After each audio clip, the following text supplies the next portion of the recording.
La manif d'aujourd'hui c'est un succès, il y a plus de monde que mardi, il y a plus de monde que la semaine dernière. Notre but c'était de tenir jusqu'aux vacances, puisque là ça va être les vacances pour l'académie de Créteil. Maintenant l'idée c'est qu'il y ait d'autres académies qui prennent le relais, celles qui étaient en vacances maintenant qui prennent le relais, et puis qu'on se retrouve tous ensemble à la rentrée, que ce soit le primaire, le secondaire ou le supérieur, et qu'on engage vraiment un mouvement d'ensemble en réclamant des moyens pour l'éducation nationale, en disant qu'on ne veut pas des réformes de Châtel, on veut des moyens, qu'on veut des embauches, parce que là c'est ça qui se pose. Il y a eu des plans sociaux depuis des années dans l'éducation. Ce qui anime cette colère, c'est vraiment le sentiment du mépris avec lequel on est traité. C'est 16 000 suppressions après les 40 000 qui ont déjà eu lieu. C'est des conditions de travail qui se dégradent. Et puis c'est le manque de respect total, la manière de brader l'avenir des générations auxquelles on est censé enseigner dans les années qui viennent. Et ça c'est inacceptable.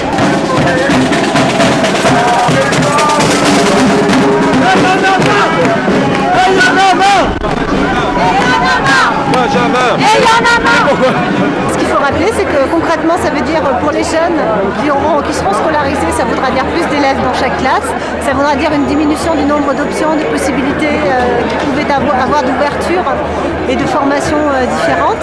Et ça peut vouloir dire aussi, c'est déjà le cas par exemple dans le 93, que pour des centaines de jeunes, peut-être des milliers l'année prochaine, n'auront carrément aucune place dans aucun établissement scolaire, parce qu'à l'arrivée, les suppressions de postes, ça se traduit aussi par des suppressions de sections, de classes, et donc de possibilités pour des jeunes de pouvoir poursuivre leur scolarité.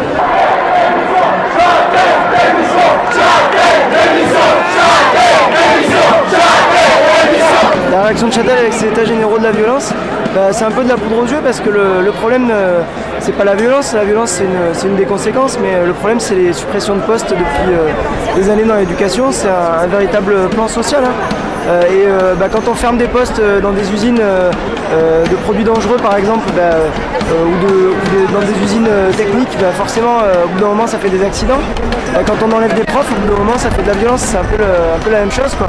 Et donc le vrai problème c'est qu'il y a d'ici 2010 il y aura eu 80 000 postes qui auront été supprimés, et au bout d'un moment les marges sont dépassées, il n'y a plus de seuil de sûreté, et bien entendu ça explose, c'est ce qui est en train de se passer. C'est vraiment l'illustration du mépris qu'il peut avoir pour les enseignants.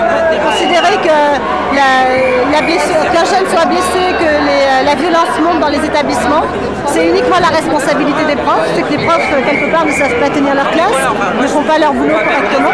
C'est du mépris pour les profs et c'est du mépris pour les élèves. Et en plus, il ment ouvertement en disant par exemple qu'il y a de plus en plus de CPE, c'est-à-dire de personnel qui sont là pour encadrer les jeunes en dehors des cours. C'est un mensonge flagrant.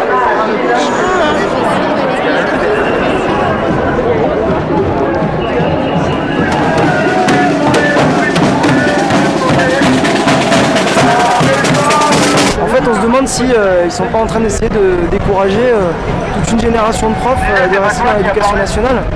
C'est les méthodes managériales où en fait on essaye de rendre les conditions de travail de plus en plus difficiles pour qu'il y ait des gens qui partent. C'est une politique de droite, c'est évident, quoi, mais c'est une politique vraiment de casse du service public et de casse de l'éducation nationale, quoi. Une autre chose qui est importante, me semble-t-il, aujourd'hui, c'est la titularisation de tous les précaires.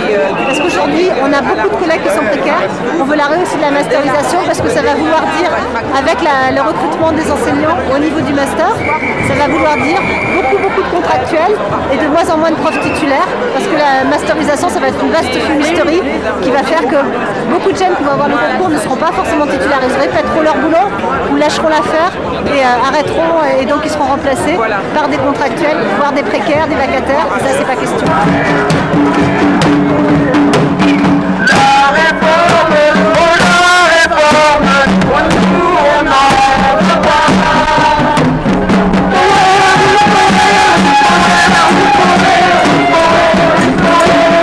Les enseignants veulent d'abord l'arrêt des suppressions de postes, le remplacement de tous les départs à la retraite, et puis ils veulent l'abrogation, l'arrêt immédiat de toutes les réformes qui sont en cours depuis ces dernières années, que ce soit celle du bac professionnel 3 ans qui a permis de supprimer un nombre d'heures absolument considérable dans le lycée professionnel, ou la réforme Châtel qui va faire la même chose, parce que finalement la réforme des lycées professionnels c'était une manière de tester ce qu'ils sont en train aujourd'hui d'avancer pour les lycées généraux. On veut des embauches, on veut des créations de postes, des vrais postes, pas des postes précaires.